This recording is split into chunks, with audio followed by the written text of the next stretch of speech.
Assalamualaikum warahmatullahi wabarakatuh. Halo semua.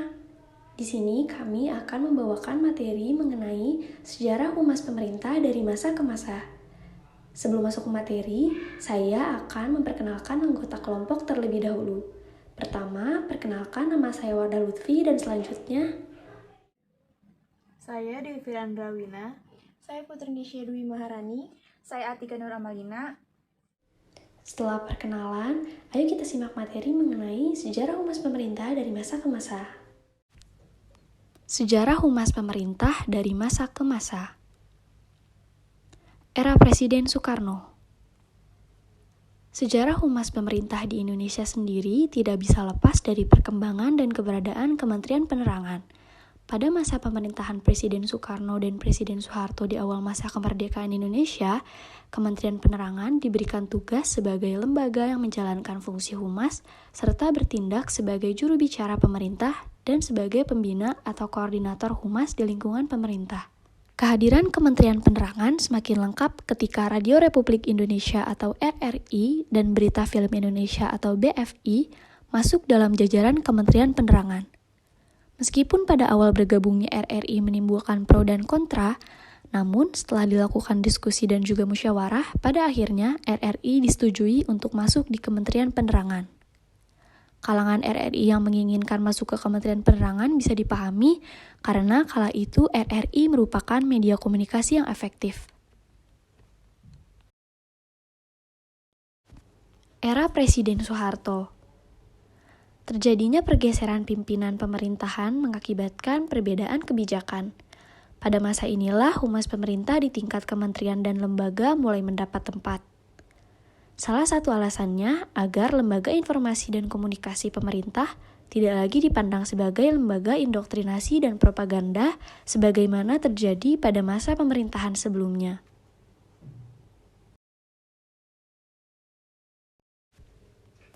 Tugas humas yang semakin kompleks dalam gerak dan langkahnya, maka perlu dibentuk sebuah lembaga yang dapat mengkoordinir, mengintegrasikan, dan mensinkronkan kegiatan humas-humas pemerintah.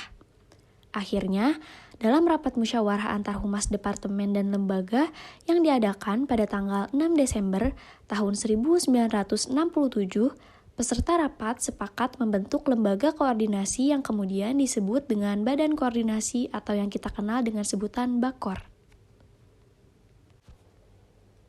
Era Presiden B.J. Habibie. Humas biasanya bekerja dengan penuh perlindungan melalui regulasi yang ketat.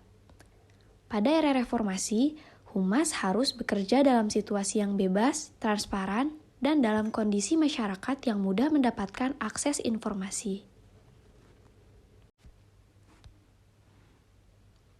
3 agenda reformasi di bidang regulasi, informasi, dan komunikasi.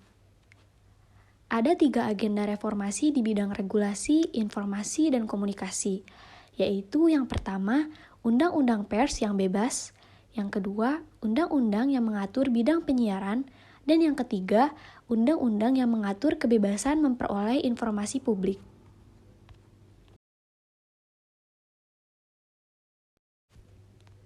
Era Presiden Abdurrahman Wahid.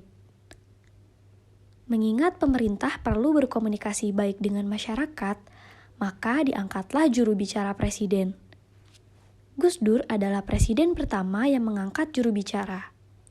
Presiden Gus Dur adalah salah satu presiden yang aktif mengeluarkan pernyataan kepada pers. Bahkan dapat dikatakan sebagai newsmaker dalam arti sesungguhnya. Era Presiden Megawati Soekarno Putri. Kabinet Gotong Royong dibentuk Kementerian Negara Komunikasi dan Informasi atau Kemenkominfo dengan Syamsul Ma'arif sebagai menterinya. Pendirian Kemenkominfo pada awalnya menimbulkan kecurigaan di tengah masyarakat, khususnya kalangan media. Kecurigaan tersebut berasal mengingat pada rezim Orde Baru ada departemen yang melakukan kontrol sangat ketat terhadap media. Pada masa Megawati, terdapat Lembaga Informasi Nasional atau LIN sebagai pengganti Badan Informasi Komunikasi Nasional atau BIKN.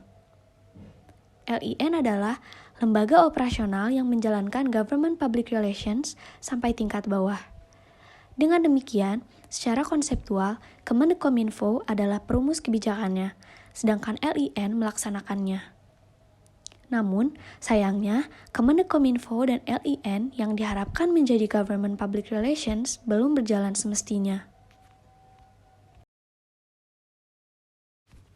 Untuk mengkoordinasikan humas pemerintah, pada masa pemerintahan Megawati, dibentuklah kembali Lembaga Bakohumas dengan keputusan Menteri Negara Komunikasi dan Informasi tentang Badan Koordinasi Kehumasan Pemerintah.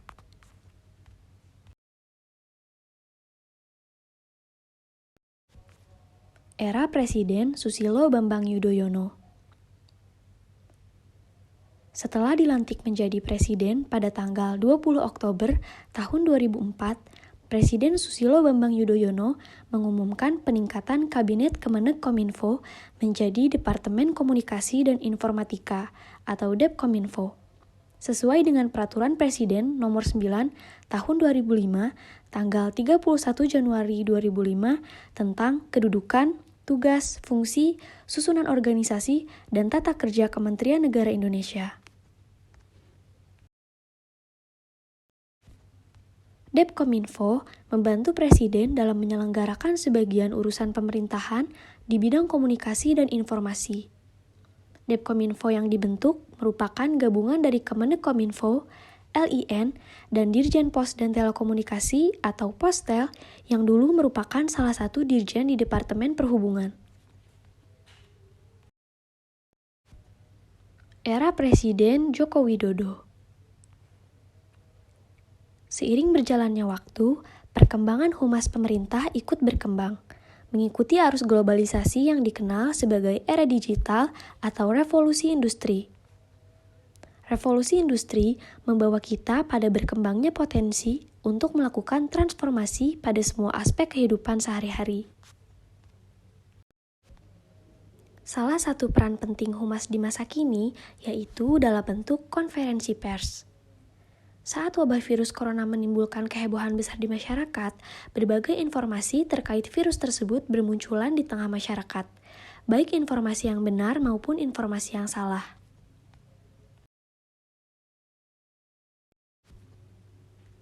Batasan humas oleh Scott M. Catlip.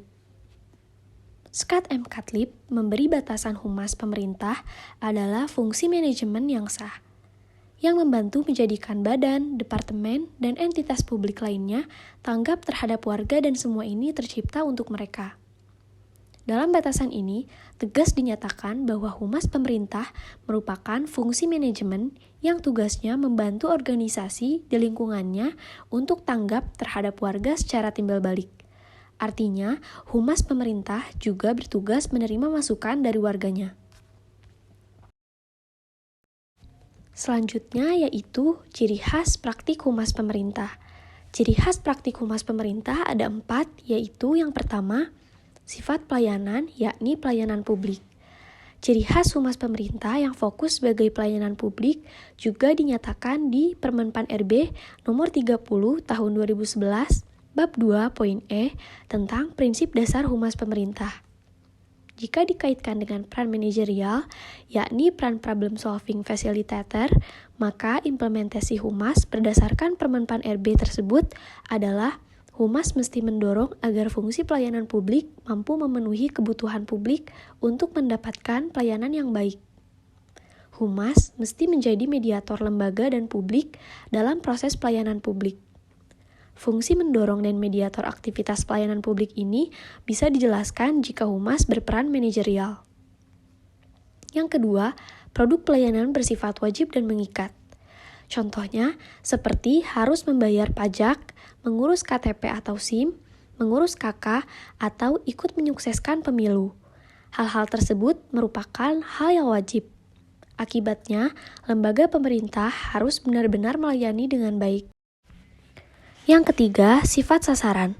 Aktivitas sasaran berhubungan dengan lembaga pemerintah yang terjadi untuk memenuhi aturan undang-undang.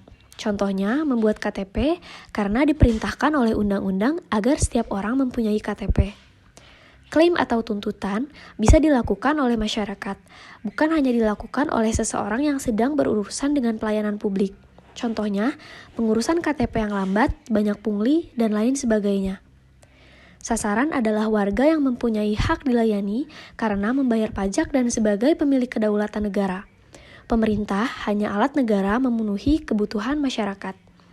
Setiap warga negara memiliki hak mendapatkan informasi publik. Yang keempat, penyebaran informasi ke semua masyarakat, yaitu memiliki fungsi menyebarkan dan melayani informasi publik bagi semua lapisan masyarakat.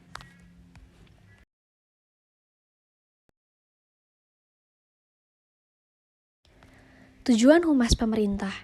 Yang pertama, media relations. Lebih banyak berhubungan dengan wartawan karena biasanya media kurang tertarik dengan informasi yang berasal dari pemerintah.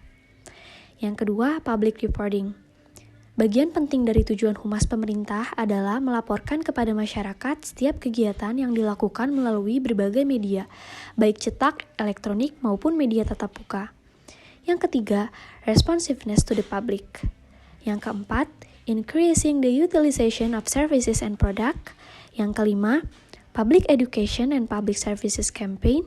Yang keenam, seeking voluntary public compliance with law and regulations. Yang ketujuh, using the public as the eyes and ears of an agency. Yang kedelapan, increasing public support.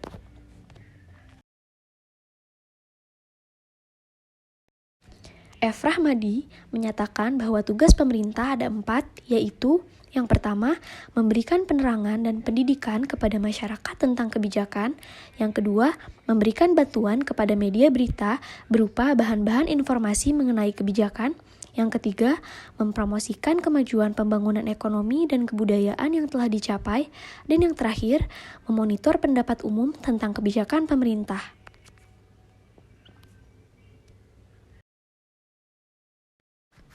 Baiklah, sekian saja presentasi dari kami. Kurang lebihnya mohon maaf. Terima kasih.